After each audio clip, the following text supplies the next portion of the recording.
আজি এটা বিশ্বৰ কাৰণে ঐতিহাসিক দিন।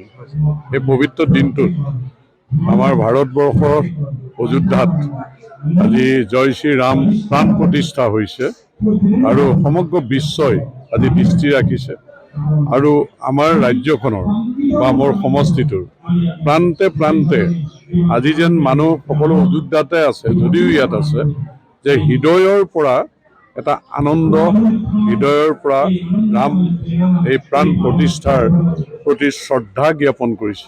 আপোনালোকে দেখিছে ইয়াত সকলো মানুহেই, যে ইয়াত অকল যে হিন্দু মানুহে কৰিছে সেইটো নহয়, যে ইছলাম ধৰ্মৰ মানুহ, খ্ৰীষ্টান ধৰ্মৰ মানুহো সহযোগিতা কৰিছে। আজি আপ্যায়ন ইয়াত তিতাকলা ইছলাম ধৰ্মৰ মানুহে কৰিছে, যে ৰাম সকলোৰে কাৰণ। গতিকে এই যে ইমান মানুহে আকাংক্ষিত এই মন্দিৰ ভাগ বা আজি জয় শ্ৰীৰাম প্ৰাণ প্ৰতিষ্ঠা হৈছে, যেন আমাৰ সকলোৰে মংগল হ'ব, অপায় মংগল সকলো প্ৰতিৰোধ হৈ পেলাই আমি সুখ সমৃদ্ধিৰে, আমি সমন্বয় সম্প্ৰীতিৰ মাজেৰে আমাৰ দেশখন, আমাৰ অঞ্চলটো আমি আগুৱাই লৈ যাব পাৰিম।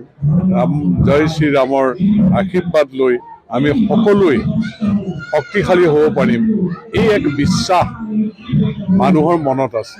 গতিকে ময়ো যথেষ্ট সাহস আৰু শক্তি পাইছোঁ আজি পবিত্ৰ দিনটো ৰাইজৰ কাম কৰিবৰ কাৰণে।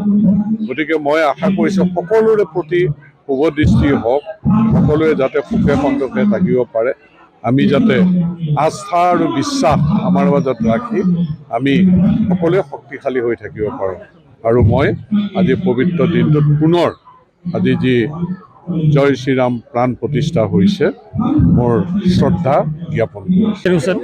আৰু মই এই ইটাখোলাৰে নিবাসী আৰু এই ৰাধা কৃষ্ণ মন্দিৰত আজি যি সমন্বয় মই দেখা পাইছোঁ, বিশেষকৈ মই এই মন্দিৰ কমিটি, ৰাধা কৃষ্ণ মন্দিৰ কমিটিৰ প্ৰতিটো কৰ্মকৰ্তাক, সভাপতি, সম্পাদক, প্ৰমুখ্যে, সদস্যসকলকো ধন্যবাদ জ্ঞাপন কৰিছোঁ। এইকাৰণে ধন্যবাদ জ্ঞাপন কৰিছোঁ যে আজি ৰাধা কৃষ্ণ মন্দিৰত মই যি দেখিছোঁ যে ইয়াত সমন্বয়, আমাৰ ইয়াত যি সমন্বয় আগতো আছিলে, ভৱিষ্যতো আছিলে আৰু বৰ্তমানো আছে, যে এইটো এটা প্ৰতিফলন হৈছে যে ইয়াত এটা সমন্বয় আছে। আৰু আমি গোটেই জাতি ধৰ্ম নিৰ্বিশেষে আজি আমি এটা সামান্য পৰিমাণে এটা চাহৰ আয়োজন কৰিছোঁ।